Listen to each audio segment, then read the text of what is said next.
গ্যাংটক, যা কিনা বর্তমান ভারতবর্ষের সিকিম রাজ্যের রাজধানী, সমুদ্রপৃষ্ঠ থেকে প্রায় ১৬৫০ মিটার উচ্চতায় অবস্থিত ও প্রায় ১৯ বর্গ কিলোমিটার জায়গা নিয়ে এই পাহাড়ি শহর গ্যাংটক। গ্যাংটকের মধ্যবর্তী বেশ কিছু জায়গা আজ একদিনে ঘুরে দেখব। দেখে নেব পাহাড়ের গা বেয়ে বয়ে আসা ঝর্ণা, মজা নেব জিপ লাইনিংয়ের, ঘুরে দেখব বেশ কিছু মন্দির, যাব বেশ কিছু বৌদ্ধ মনাস্ট্রিতে, হরেক রঙের ফুলের দুনিয়ায় হারিয়ে যাব, আর রোপওয়ে চেপে পাখির চোখে দেখে নেব এই গ্যাংটক শহরটাকে। তাহলে চলুন আর দেরি না করে খুব শান্ত, পরিষ্কার ও শৃঙ্খলাপরায়ণ গ্যাংটককে আমার চোখে ঘুরে দেখুন। ভিডিওটা শেষ পর্যন্ত দেখার অনুরোধ রইল। ভিডিওর শেষে গ্যাংটককে কেন্দ্র করে কি কি জায়গা ঘুরে দেখতে পারেন তার একটা লিস্ট এবং আনুমানিক কত খরচ হতে পারে তার একটা হিসাব বিবরণী আমি দিয়ে দেব। তো আজকে সকাল সকাল বেরিয়ে পড়েছি, এখন বাজে হচ্ছে 8:30 বাজে। আজকে গ্যাংটকের ট্যুর করব, মানে গ্যাংটকের যে সাইট সিনগুলো আছে এটা একদিনে ঘুরিয়ে দেয়। তো সকাল 8টা থেকে 4টে ফুল ডে গাড়ি বুকিং আছে, গাড়ির ডিটেলস সব আমি দিয়ে দেবো। তো চলুন আজকের পুরো ঘোরাটা কেমন হয় সেটা আপনাদের সাথে একসাথেই ঘুরবো। চলুন এগোতে থাকি আস্তে আস্তে। এই গাড়ি করে যে ঘুরবো, এই হচ্ছে ওয়েদার এখন আকাশের। তো চলুন আজকের দিনটা শুরু করি। चलून आस्ते आस्ते एगोते থাকি। पहले हम लोग कहाँ जा रहे हैं? पहले हम लोग जाकरी फॉल्स जा रहे हैं। जाकरी? जी जी, जाकरी फॉल्स जा रहे हैं। जाकरी फॉल्स তো চলুন। ऊपर ऊपर ऊपर হ্যাঁ হ্যাঁ, তো প্রথমে জাকরি ফলস যাই, তারপর এক এক করে অন্যান্য জায়গাগুলো যাব। চলুন। পাহাড়ের আঁকাবাঁকা পথ ও চারিপাশের মনোমুগ্ধকর দৃশ্য দেখতে দেখতে এগিয়ে চললাম প্রথম গন্তব্য বানঝাগড়ি ওয়াটারফল। এইটা হচ্ছে এন্ট্রি ফি। সকাল 8টা থেকে সন্ধ্যে 8টা পর্যন্ত খোলা থাকে। বনঝাগড়ি, বন মানে জঙ্গল, ঝাঁকড়ি মানে যিনি সারিয়ে তোলেন। নেপাল ও সিকিমের কিরাটি সম্প্রদায়ের মানুষ যারা জঙ্গলের বিভিন্ন গুহায় বাস করতেন এবং আত্মার পূজা করতেন তাদেরকে বলা হয় বনঝাঁকড়ি। এদের শারীরিক গঠন অনেকটা ইয়েতি মানবের সাথে তুলনা করা হয়। এই ট্যুরিস্ট স্পটটা গ্যাংটক থেকে 7 কিলোমিটার দূরে অবস্থিত। 2004 সালে তদানীন্তন সিকিমের মুখ্যমন্ত্রী পবন কুমার চামলিং এই ঝর্ণা দেখতে এসেছিলেন। তাঁর ইচ্ছা ও জনগণের মতামত অনুযায়ী পরবর্তীকালে এখানে পার্ক গড়ে ওঠে। এটি প্রাকৃতিক ঝর্ণা, যা প্রায় 98 ফুট উপর থেকে এসে পড়ছে। পার্কটিকে খুব সুন্দরভাবে সাজিয়ে তোলা হয়েছে। বিভিন্ন সিকিম সম্প্রদায়ের মূর্তি, লেক, সুন্দর সুন্দর গাছপালা দিয়ে পার্কটাকে সাজানো হয়েছে। পার্কের মধ্যেই রয়েছে বনঝাঁকড়ির মূর্তি।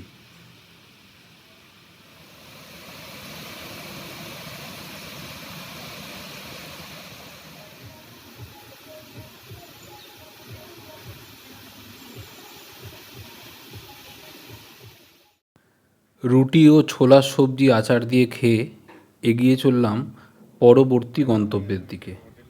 চারিদিকে সবুজ গাছপালা, মাঝখান দিয়ে পাকদণ্ডী রাস্তা। বাগথাং ওয়াটারফল 15 মিনিট লাগলো আসতে। 10টা 35-40 মতন বাজার। এখানে এই যে জিপ লাইন আছে। আবার বাগথাং ওয়াটারফল গ্যাংটক থেকে মিনিট 20 পথ, মানে প্রায় 4 কিলোমিটার। এখানে আপনারা 100 টাকা দিয়ে কয়েক সেকেন্ডের জন্য জিপ লাইনের আনন্দ উপভোগ করতে পারেন। প্রায় 12,500 ফুট উচ্চতায় অবস্থিত তামজে লেক থেকে সৃষ্ট রাতেচু নদীর জল থেকে এই জলপ্রপাতের সৃষ্টি। আর্মি ক্যান্টনমেন্ট এরিয়ার পাশে স্বস্তিক নামক জায়গায় এটা অবস্থিত। এর পাশ দিয়েই চলে গেছে উত্তর সিকিম যাওয়ার 31A ন্যাশনাল হাইওয়ে, যার আগে নাম ছিল NH10। যেহেতু জায়গাটা একদম রাস্তার ধারে, তাই এখানে প্রবেশ করার জন্য কোনো প্রবেশ মূল্য লাগে না। এখান থেকে বেরিয়ে পড়লাম, বেরিয়ে এখন যাচ্ছি তাসি ভিউ পয়েন্ট। এখনো পর্যন্ত ওয়েদার ভালোই আছে, রোদ্দুর উঠছে হালকা হালকা, আবার মেঘলা হচ্ছে, কিন্তু বৃষ্টি নেই। যাই হোক, যতক্ষণ এরকম থাকে ভালো। Next stoppage Tashi view point. 10 minute লাগলো তাসি ভিউ পয়েন্ট। 1914 সাল থেকে 1963 সাল পর্যন্ত সিকিমের রাজা ছিলেন তাসি নামগ্যাল। তিনি এই জায়গাটি তৈরি করেন। তার নাম অনুসারে এই জায়গাটির নাম হয় তাসি ভিউ পয়েন্ট। এটা গ্যাংটক থেকে প্রায় 8 কিলোমিটার দূরে। এই হচ্ছে ভিউ পয়েন্ট। চারিদিকে মেঘলা, ফলে দৃশ্যমানতা খুবই কম। পরিষ্কার যখন ওয়েদার থাকে অনেকটাই দেখতে পাওয়া যায়।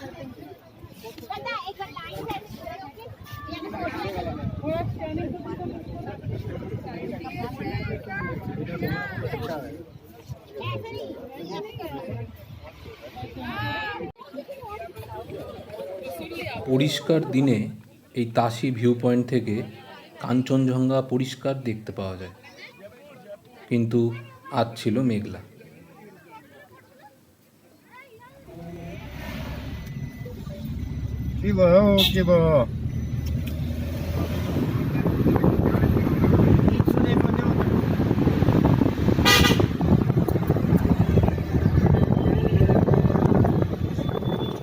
লাসা ওয়াটারফল, ঠিক 5 মিনিট লাগলো তাসি ভিউ পয়েন্ট থেকে।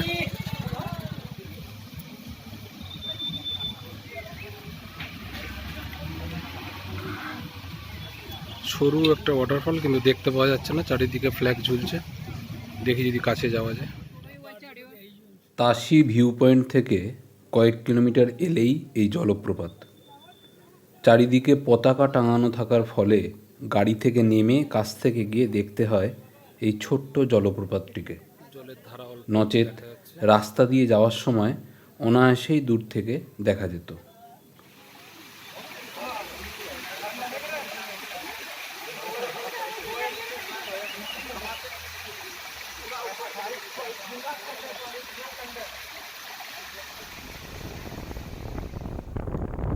বেশিক্ষণ না দাঁড়িয়ে কয়েকটা ছবি তুলে এগিয়ে চললাম পরের গন্তব্যের দিকে।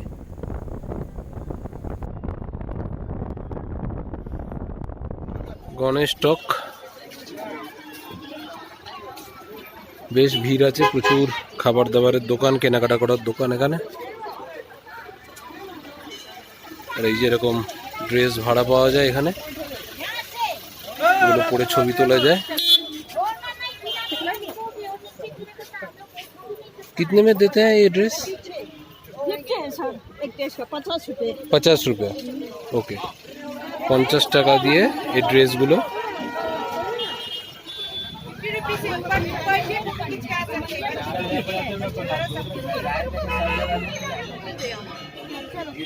এখান দিয়ে উঠে এসে এখানে এই যে জুতো রাখার জায়গা, এরকম রেখে যাচ্ছে।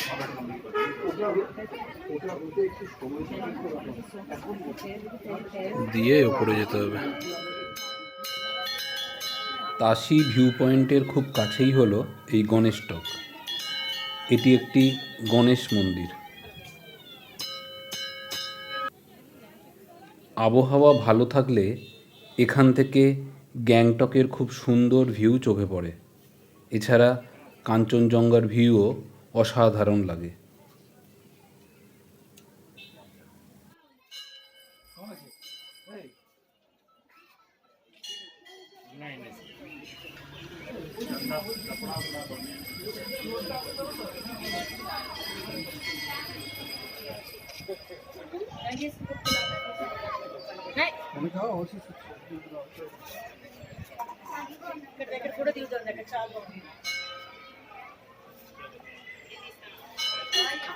এটা হচ্ছে ওপর থেকে ভিউ, আর এই যে মন্দির, এটা গণেশ মূর্তি দর্শন করে এলাম, ভগবান গণেশ।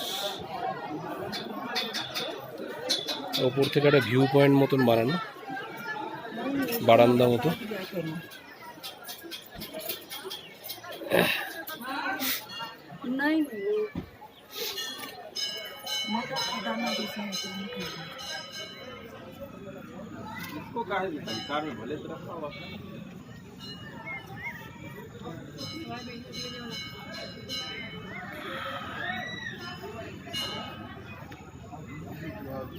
এই হচ্ছে গণেশ টক।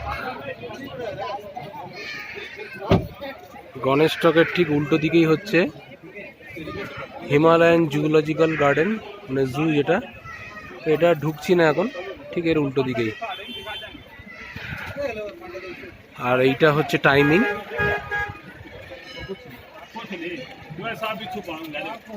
এই যে 9:30 থেকে 3টে পর্যন্ত, আর বৃহস্পতিবার বন্ধ থাকে। আর এইটা হচ্ছে ভাড়া, গাড়ির ভাড়া এগুলো, আর এটা হচ্ছে টিকিট। গণেশ টক থেকে বেরিয়ে জুতে আর ঢুকিনি, জু একটু সময় লাগবে দেখতে, তো যাই হোক সেটা আপনারা দেখতে পারেন। এবার চলে এলাম একদম কাছেই, সব জায়গাগুলোই খুব কাছাকাছি, 5 মিনিট 7 মিনিট করে ড্রাইভ করে। এবার যাচ্ছি হনুমান টক, গাড়ি উপর দিকে উঠছে, পাকদণ্ডী রাস্তা। এইটা হচ্ছে হনুমান টক।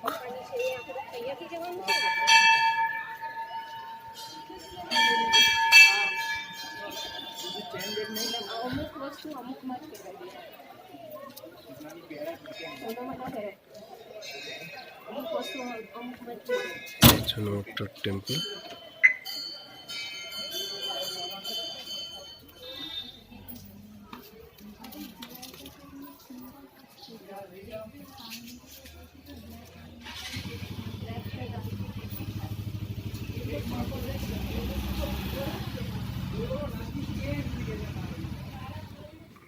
গ্যাংটক থেকে প্রায় 11 কিলোমিটার দূরে অবস্থিত হচ্ছে এই হনুমান টক। নাম শুনেই বোঝা যায় এটি একটি হনুমান মন্দির। এই মন্দিরের উচ্চতা প্রায় সমুদ্রপৃষ্ঠ থেকে 7,200 ফিট। আবহাওয়া ভালো থাকলে এখান থেকেও অসাধারণ পাহাড়ের দৃশ্য দেখা যায়।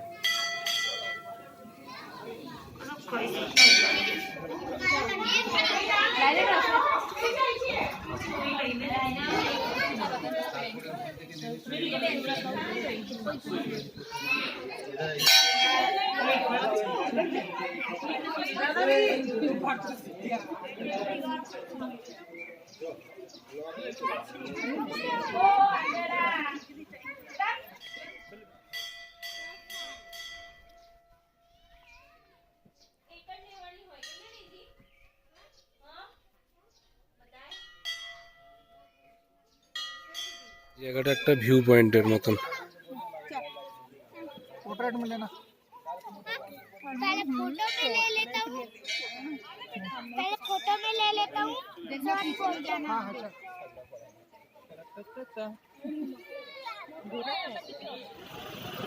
এই উপরে হচ্ছে মন্দির, এখানটা জুতো খোলার জায়গা। এইখানটা একটা ক্যাফেটেরিয়া মতন রয়েছে, পার্কিং এখানটা পুরো, এখানে পুরো গাড়ির পার্কিং হয়। আর এই জায়গাটা ওয়াশরুম রয়েছে। আর এইটা হচ্ছে আপনার পূজা সামগ্রী নেওয়ার একটা দোকান।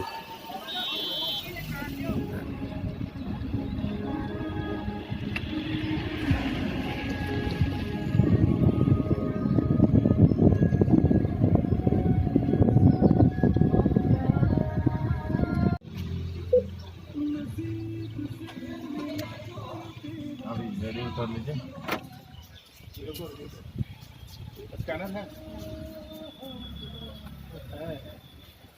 गैस बचाने के लिए प्रयासरत रहना चाहिए। এনচে মনাস্ট্রি কথাটির অর্থ হল নির্জন আশ্রম। 1909 সালে এই মনাস্ট্রি তৈরি হয়। লামা দ্রুপথোপ কার্পোর আশীর্বাদ ধন্য এই স্থান। অন্যান্য জায়গার মতো আবহাওয়া ভালো থাকলে এখান থেকেও কাঞ্চনজঙ্ঘা দৃশ্যমান হয়। জায়গাটি খুবই নিস্তব্ধ ও নির্জন। এখানে এলে বড্ড মন ভালো হয়ে যায়।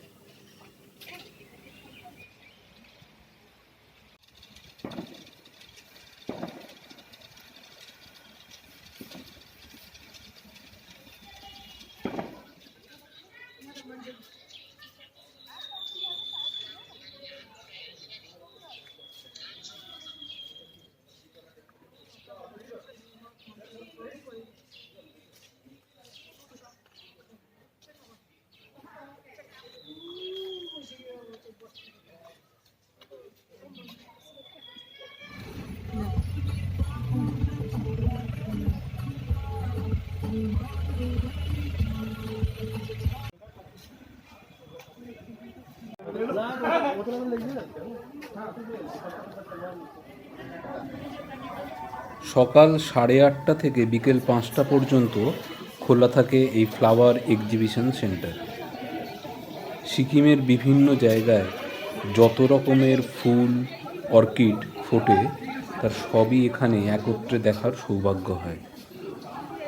জায়গাটি অত্যন্ত সুন্দর এবং ফুলের রঙে রঙিন হয়ে থাকে।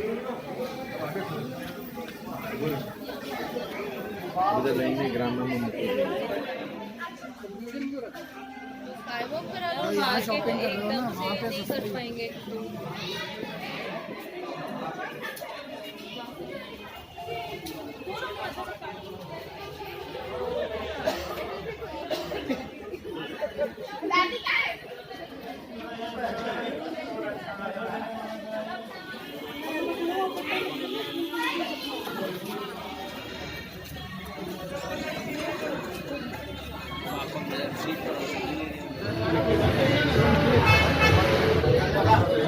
ওয়েটিং এরিয়া এখন পুরো খালি,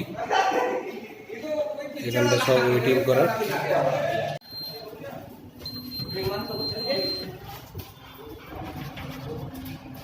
এখানে 4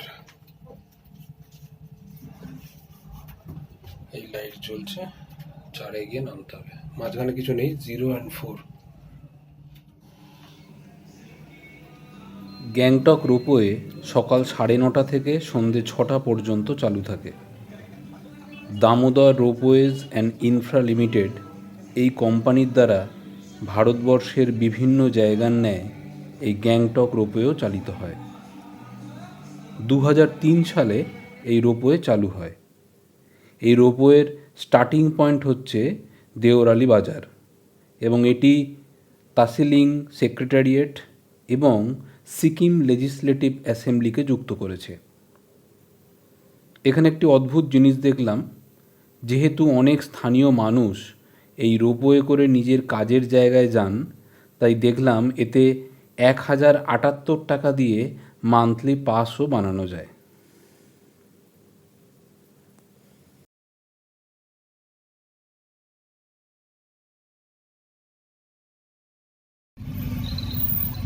তো আজকের মতন গ্যাংটক ট্যুর, যেটা 1 ডে ট্যুর, সেটা আমি কমপ্লিট করতে চলেছি। এবার গিয়ে হোটেলের সামনে নামবো।